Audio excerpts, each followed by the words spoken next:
ایک جوہری تھا سنہرا، تو اس نے مختلف ڈبیاں کھول کے لوگوں کے سامنے رکھی اور ایک موتی نکال کر کے کہا کہ یہ موتی شب افروز ہے، رات کو چمکتا ہے، اور اس وقت دنیا کے اوپر جو قیمتی ترین موتی ہیں ان میں سے ایک موتی یہ میرے پاس ہے۔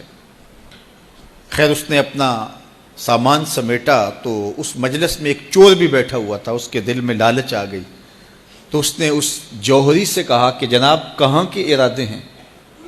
تو اس نے کہا کہ میں بمبئی جا رہا ہوں۔ اس نے کہا واہ واہ کیا اچھا ہوا، میں بھی تو بمبئی جا رہا ہوں، تو چلو اکٹھا سفر ہوگا۔ وہ جوہری سمجھ گیا اس کی نیت کے کھوٹ کو کہ یہ میرا ہم سفر تو نہیں ہے، اس کا دل آ گیا ہے اس موتی پہ اور مجھ سے ہر صورت یہ موتی چرانا چاہتا ہے۔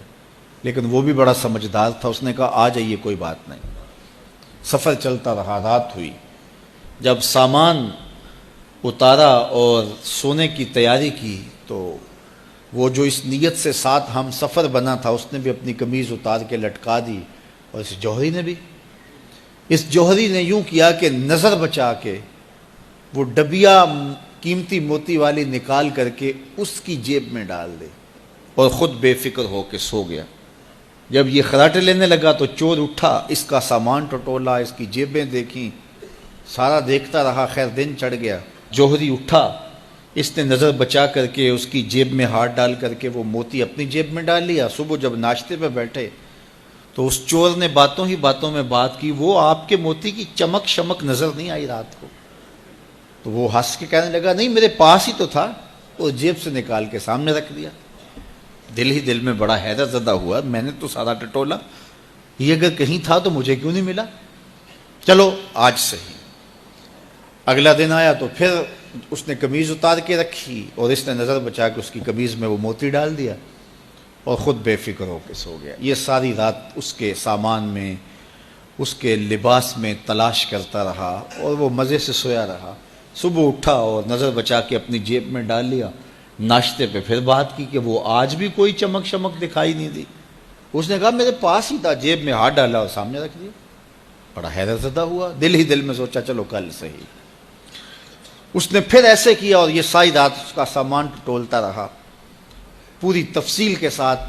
خیر جب صبح ہوئی تو اس نے پھر نظر بچا کے اپنی جیب میں وہ موتی رکھ لیا تھا، تو اس نے پوچھا وہ رات والا موتی آپ کا نظر نہیں آیا جس کو آپ کہتے تھے چمکتا ہے؟ کہا وہ ڈبیا میں رکھا ہے اس لیے چمک دکھائی نہیں دی، تھا تو میرے پاس ہی، اور جیب میں ہاتھ ڈالا اور سامنے رکھ دیا۔ یہ سر پکڑ کے بیٹھ گیا، میں روز اس کی جیب ٹٹولتا ہوں، سامان بھی دیکھتا ہوں، یہ رکھتا کہاں ہے؟ میں نے تو کوئی جگہ نہیں چھوڑی۔ اس نے کہا سچ بتاؤں میں تیرا ہم سفر نہیں تھا، میں چور تھا، میں تم کو بتا رہا ہوں۔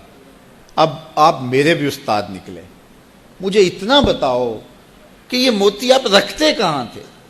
میں ساری رات ٹٹولتا رہا اور 3 دن ہو گئے مجھے، میں نے کوئی گوشہ نہیں چھوڑا، آپ کا سامان کھول کھول کے دیکھا ہے، آپ کا لباس الٹ پلٹ کے دیکھا، لیکن مجھے ملا ہی نہیں، یہ رکھتے کہاں تھے؟ مجھے یہ تو بتاؤ۔